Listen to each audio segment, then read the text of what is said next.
Tell us about this special place.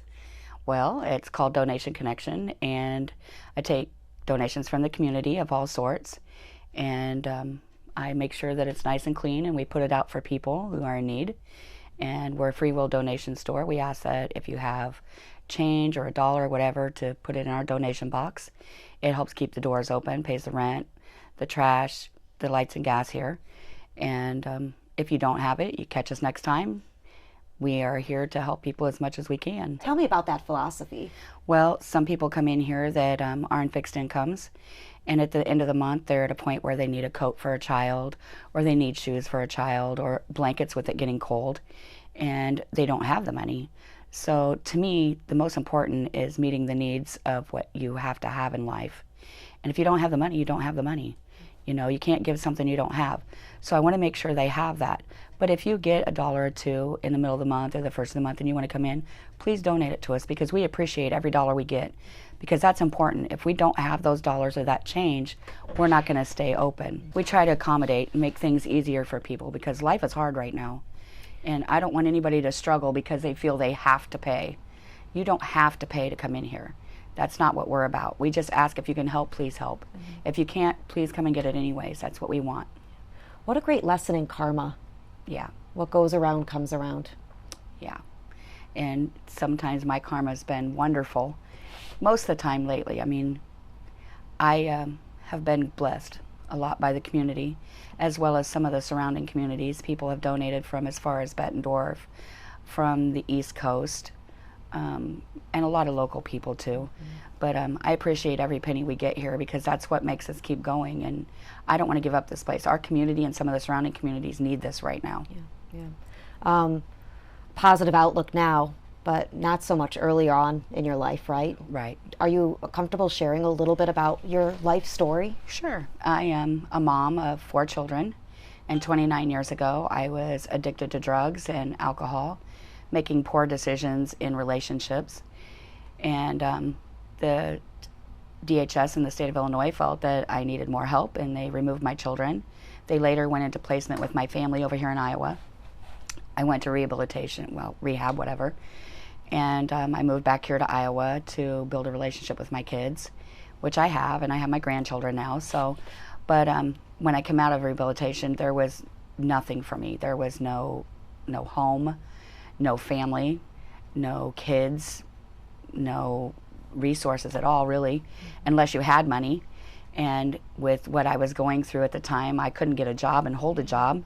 So I was homeless and jumping couch to couch. And I met a wonderful family that took me in, the Moyers, and they gave me the opportunity to stay with them and go from there. And I walked into Transitions DMC needing help with some of my own personal struggles, and they helped me, and I stayed and volunteered there. That position ended due to them making a homeless shelter in the area, which is a wonderful, wonderful situation down there. The people down there are great. To people still donating to me, I didn't know what to do with it, so we set up tables in my yard for a whole summer and gave away clothing and other items. We started with 4 tables, ended up with 14. My family helping me set them up. To the COVID hitting, to where I was renting storages in order to put stuff in, because people were still bringing me things. And then I found a little store, and the landlord there, Ted, put the rent down to a level that I could afford it, and I started it with my own money and opened it up. And then we got the Pay It Forward grant from the community, WQAD, and it just went crazy, and we ended up over here. Raymond Smith and Levi called and offered me this building, and Raymond lowered the rent to where I could afford it, hence where we're at. Wow. So it's just been a great thing in the community. They've really stepped up to help, and I'm very pleased, and I've put my heart and soul in here. But as we spoke earlier, this isn't my store. This is the community store, because without all the communities bringing in all the donations and stuff, we wouldn't have this place. So like I said, I'm kind of the connection to the donations, and that's our name. So But this community needs this place Yes. too, right? we have a lot of homeless people here, and a lot of the homeless can't wash their clothes due to money. They find themselves without food on Sunday because we don't have a place to eat here. So I have a lot of pop top food cans that, you know, people bring in here, and I just keep. If they need them, they're here. We make up hygiene stuff for them. I've had Deb Parks dropped off some stuff for hand warmers and feet warmers, and some also pop tops. So we have little bags for those. If they don't have clothing because they're dirty, they come in and they get clothing. Their backpacks might get wet, so I have backpacks here for them to carry stuff in. A couple of them will come in and charge their phones because they don't have anywhere to go. Sometimes just to sit in here where it's cooler or warmer. But yeah, and a lot of parents that are working are still struggling because the wages might go up, but so do the cost of living. Right. So some can't afford clothing, blankets, shoes. We made 118 backpacks full of school supplies for kids in the neighborhood and surrounding. So, you know, this is needed. And without this place, there's going to be a lot of people in bad situations. So that's why I want to keep this place open. It's amazing how a shirt or a can or a backpack can change somebody's whole day, if not their whole life. Yes. Right? Yes. Toys. Kids come in here and the first thing I say is, the toys are against the wall, you guys. If you want to go play, let mom shop a little bit. And they'll come over with a handful of toys that just, they're laughing and giggling, and you know, they have 1,000 toys at home, but that new toy to them is just something that they really enjoy. Or maybe they don't have 1,000 toys at home. Correct, and yes. that toy's their only one they're getting right at that moment. Yeah. We've had a lot of people in bad situations of evictions. Bed bugs are rampant around the area. Homeless with their kids. So yeah, that toy does make a difference. I offer them their own bags for their toys and their own clothes, so they feel like they're doing it, you know. And I started this for the kids, but it ended up being a lot bigger than that. And I'm grateful that I did that. I'm very appreciative for all the help. So, do you think this special place is successful because you've been there? You know what the need is. Yes. Because you were one of those too. Yes. Yeah. And you know, I think that I have been more giving because of the situation in the past. I'm more heartfelt because even if I'm closed, somebody will say, hey, I don't have. I'll say, hey, you know, that's okay. Well, you're not open today. No, I'm not, but I will meet you. You know, if you we've helped fire victims. I don't care what time it is. I don't care what day it is. I have nothing holding me at home. I have no kids at home. I will come here and I will let you get what you need. Because, you know, who's to say at 2 o'clock in the morning you don't have pipes breaking, your waters all over your clothes and your blankets and stuff? What are you going to cover up with? And it's 30 degrees outside, or your furnace goes out, or there is a fire, you know, you don't have any clothes in the middle of the night. I want you to call me. My number is everywhere on Facebook. It's all over my flyers. It's on my door. Please utilize that, because that's what I want, you know. That's why I do this. And my struggles have made it easier to do this, but I'm more compassionate. But you get it. It's empathy. I do. It's I do. And I wish I could help with more things, but at this point, we don't take furniture. We don't have the room for it. I do have people in the community that'll say, hey, Sherry, can you know anybody that uses this? Send me pictures. I have people with a list that needs things. So I'll pass it on, and sometimes they make that connection. I have a wonderful friend, Michelle Lee Kander. She helps with coats in the community. What I don't have, I pass her name to where she can help them. Same with household items and stuff. If they have kids, you know, she's right there to help. She's part of the reason I started the first shop. She came in and she kind of like, this is what you need to do. And she just kind of took over, and it was wonderful because I was so overwhelmed. I didn't know where to start. So bless her heart, she was there. But, and some of my volunteers that come in here, I have a young boy, JT. He came in and he's a Cubs fan, and it just happened that a Cubs ball came in. And I gave it to him and he started crying. And he had told me the story about his sister's knocked over his Bluetooth speaker. I just happened to have one here, and I gave it to him. He's like, wow, this is $300 worth of stuff. Are you sure? He hasn't stopped volunteering. He's been here on weekends, and he's going to be at our fall festival in November. And and I have some wonderful females that come in here and help me. Marilyn and Tanya, and Deb Parks comes in every now and then to bring things. Jim Cooper, he comes in and helps. Wayne Chambly and David Judd, they'll come and take trash away if I have an overflow. I mean, it's just Wendy Gulick. She's been here. She's my rock, honestly. She's been my backboard, soundboard when things get rough or I get overwhelmed. But I mean, seriously, if I need help and nobody's here, I can put it on Facebook and I have 10 people standing here. So it is community based. It's not me. I'm You're just the here. You're the It is connector. the connection, and it's wonderful. And I don't even know how to express the fact that this community is they're wonderful. When the chips are down, and I don't care how many people have bad to say, there's twice as many doing good and saying good. So I appreciate everything they do for me and for Donation Connections. How many people do you think you help every week? On a normal basis, I would say between 50 and 100. Wow. They come in, and a lot of it is clothes. A lot of it is hygiene products diapers, shoes, and lately it's been the coats and the blankets. And I'm getting short on blankets, but that's the last 3 weeks. It's been close to 100 people. But if you think about that over a year, that's more than 5,000 people, Sherry. Never even thought of it that way. Yeah. That's incredible. Yeah. That's a huge impact. Yeah. I can see you getting emotional. It is. What's bringing the tears to your eyes? Because I never thought of it that way. But, when I needed help, there was nothing. There was nothing. Back in the 90s, early 90s, we had nothing. I had nothing. I was sleeping in a car, sometimes cars that I didn't even know who they belonged to. I met a friend at the bar, and that's where I slept that night. It wasn't because I was drinking. It was because I didn't have anywhere to go. And I did my family wrong. I did my kids wrong. They've reconnected with me. I'm still making my mistakes with my grandkids and my kids. And I've tried to start making amends over that. But when you look around here, this is my life. This is my heart. I can go home and feel overwhelmed and anxieties because I'm sitting at home like, what could I do to make this better? What could I do to do more? And then I think about that little kid that didn't get that pair of shoes because I didn't have that size, or the coat that I didn't have the size for. I hit yard sales every weekend in the summer. I make sure that that little kid, next time he comes in, I will set it back. I will set it back and wait for them because I know they're going to come back looking. So I have it the next time they come in. But this is who I am. This is who I want to be. This is where I want to be. And this is my life. I don't know how to separate my life from this. And sometimes I don't want to because this is my safe place. This is when I get overwhelmed at home or anxiety ridden, I come here. Yeah. And it's not to do anything in particular, but I'm comfortable here because I know that there's so much love in here, and it's not my love, but everybody else's. You can feel it. When you're in here, you can feel the energy. Yeah. And without all of this, the community be going without.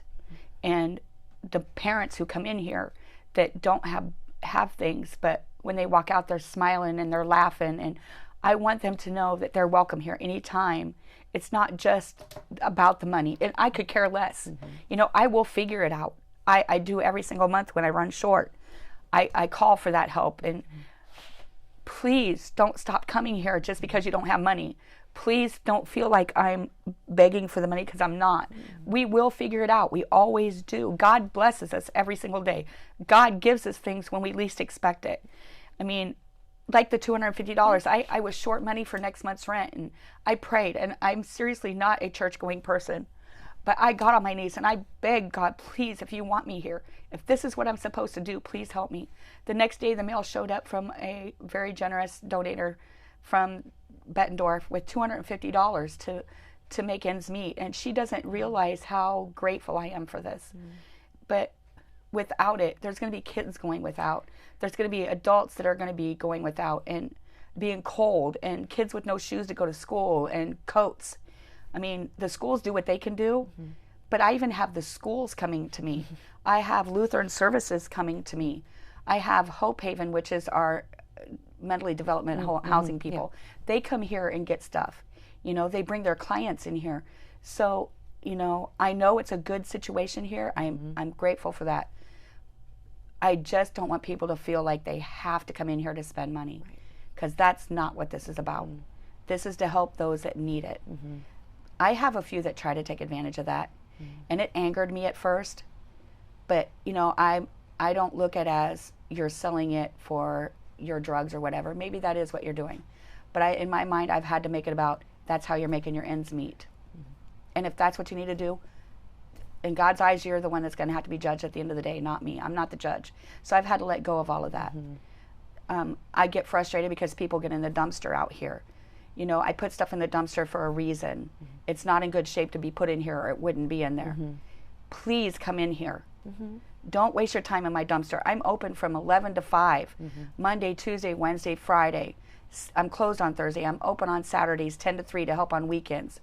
Please come in here. Don't dig stuff out of the dumpster that's not going to be good for you. Come in here and get it. Just because that's free, come in here. It's free too if you need it. And that's what I want. This is where I want to be, and I want to be here long term. So it's an honor to have you here, but I didn't expect this, and I'm not doing this for that. No. I'm doing this because this is something that is needed. And I don't just help Des Moines County. I have Henry County. I have people coming from Cedar Rapids. I have people coming from Illinois, some from Missouri. I don't care where you're from. There's no limit on need. There's not. And I don't want anybody to feel like there is. How many years would you say you guys have been open for now? Well, it's been at least a year and 4 months. Okay. And it didn't start out as like Sherry's giveaways out of my yard. Yeah, exactly. And then we put a name to it because I threw out some names on Facebook. And a girl inboxed me. She didn't even say it on Facebook. She's like, you need to be called Donation Connection. And I said, why? You know, give me a reason. She's like, because we bring in the donations and you make the connections. And she's right. I mean, I thought about it. I'm like, this is what we're going to be called. So somebody in the community named our store. And, you know, I have it to where, like at our Fall Fest, I want the kids to color pictures because I want them on the walls. Great idea. You know, and give them candy or a prize or something. Every child, not just one child, but every child who colors is going to get something. Because I want the kids to feel comfortable. I want them to know that our generation needs to change this. It's going to be about our kids. Our kids need to know that giving is the way to do things in life, not take.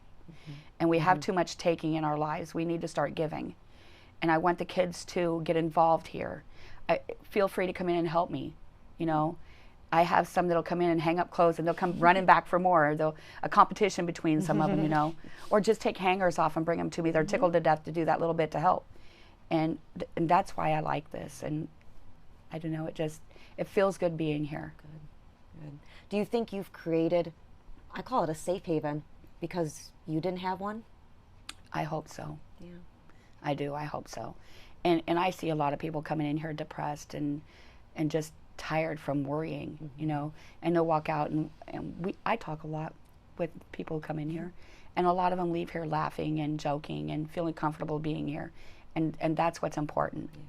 You know, because I know several situations I was in that I felt like I was groveling and begging, and at some points I was, you know, and, you know, I had to build a lot of trust and faith back in my family because I took from them in order to meet my need. And I have my wonderful mom back in my life. She's my best friend. I lost a brother before he understood what this was about. I have another brother who is very supportive, and he's the one that takes me out for breakfast before I come here in the mornings. Oh, nice. So, but that's my only real family other than my kids and my grandkids. And now all of them are involved here. And I'm grateful for having my family back in my life. And I want to keep families together as much as possible. And, you know, sometimes parents can't give, and the things that they need to give most causes them a lot of problems. And I want them to know that it's here. And just because you don't see it, don't mean I can't help get it. Because I can't bring all of that in here. But I do. I've helped with beds. I've helped with furniture. I've helped with a lot of household goods. And it is coming from the community, you know. And like I said, Michelle Leekander is one of the big people here in town who helps with Eddie Gilbert. And she has a lot of resources that I don't have. Deb Park, she's another resource in the area. She, you know, between the three of us, we get our heads together and everything helps. You got a good little trio. It is. Powerful it trio is. there, which is it awesome. Is. But we all have our outsources. Yeah. That we don't elaborate to people because, you know, they don't want to be recognized. So, you know, we all work together. It's the community. Once again, it's the community. And without the community help, and I find that the most giving people are the ones who don't have or are in fixed incomes. And it means good to them to bring in, so it's like an exchange of goods. And that's perfectly great with me. You know, and people's like, well, you get a lot of trash, But you know what? I may get 10 bags, and some of them may be trash, but you know what? Them 5 bags that are good is amazing. Yeah. You know, it doesn't matter how much bad comes in, there's always some good to come out of it. And people need to start realizing negativity is part of our problem in this community right now. We need to reach out to people and start helping each other instead of all the negativity. Stop stealing from each other. You're stealing things that are clothing and name brand shoes, and they're here. Just come get them. Don't steal them. Just come get them. Yeah. I'm more than willing to open the door to anybody that wants to come get it. It's easier to probably just come in here than to steal. Yeah, don't go to jail over something that you can get for free here. So, just a lot of great people. Yeah. I meet so many great people in this place, and I've met a lot on the outside of here too that's been helping. So, but we have a lot of resources in the area. How long were you separated from your children for? Well, they were 3, 4, 5, and 6, and I got custody of my children back at 14 and 15, my boys. But I was in contact with them because they were in family placement. We had a relationship. And my youngest daughter, who's now, she's going to kill me, 34.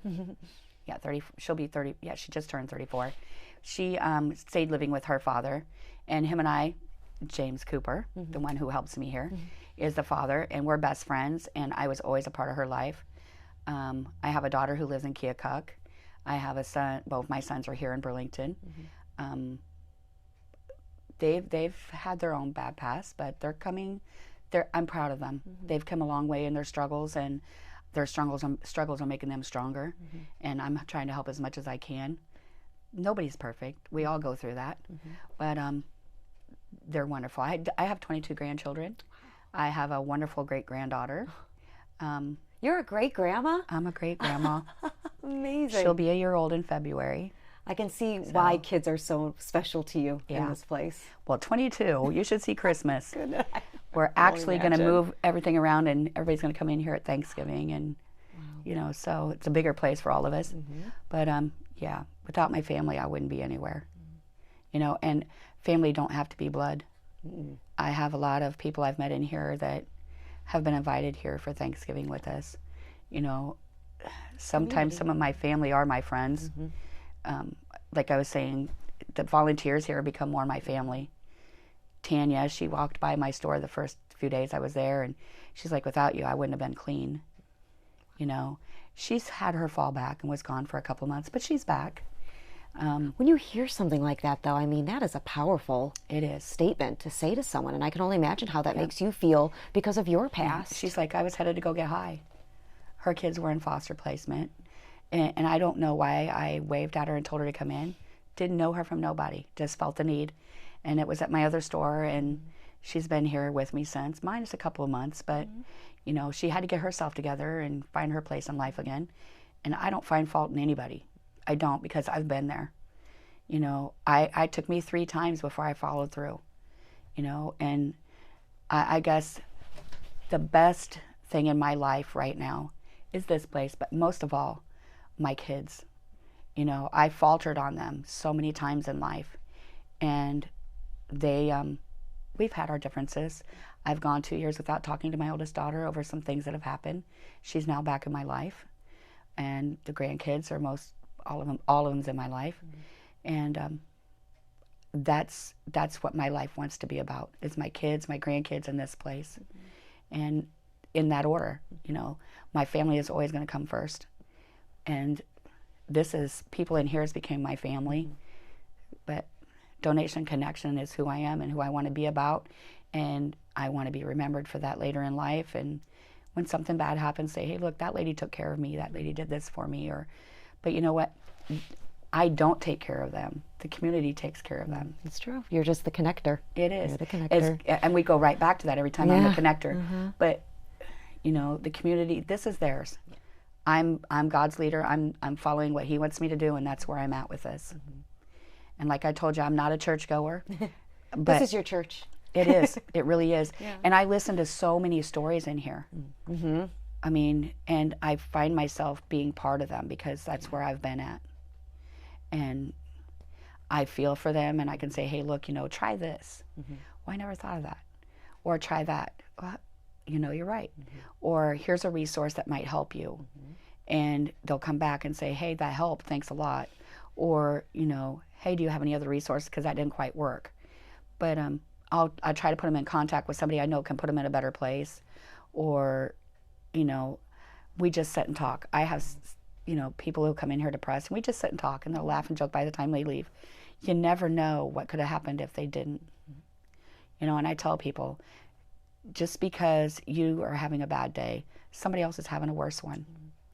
And I find that a lot here. And, you know, and people come in here, and it's really wonderful because I'll have like 20 people in here at one time, and I'll just sit and listen, and they all start talking. And they all start sharing stories about their kids and what's going on in the community, and it's just like, wow, this is what it's about. Yeah, this place, So, this special place. And it's so quiet in here. I was sitting here before you got here, and I just looked around, and I was like, yep. If these walls could talk. Yeah, this is great, and I wish I'd have had this 29 years ago. And my kids, they've needed help too, you know. And I'll say, look, you are not going to get me to help you unless you come over here. You need clothing for your kids because they're getting big? You go look. I'm not saving it back for nobody. I've got my own crowded stuff in here. So, and my youngest will say, look, my mom makes us come look. You guys got to look. I got to dig. You got to dig. So, you Half the fun, I guess. It is. Yeah. We don't go by sizes in here. I mean, you can tell if it's got a woman's shirt, it's a woman's rack. If it's a man's rack, it's got men's clothing. We don't put by sizes because we get stuff so much and so often. Quickly, we don't yeah. have time for that. No. I'm more wanting to get it out for you than I am to worry about sizes. Right. If you'll dig through a yard sale and pay for it, come in here and dig through it. For free. Yeah, for free. But I appreciate you guys being here. Yeah, I appreciate this is you wonderful. very much. If my last question was just going to be, if there was there a turning point in your struggle, in your recovery? I know you said it took 3 times. Was there that turning point that? Yeah, they told me that I was never going to get my kids back. And I got out of rehab, and I went and sat in that apartment, and it was empty. And I had a 3-day notice on the door to move because I didn't have rent money. And I sat around and I looked, and I could hear my kids crying. I could hear them laughing because we had good times.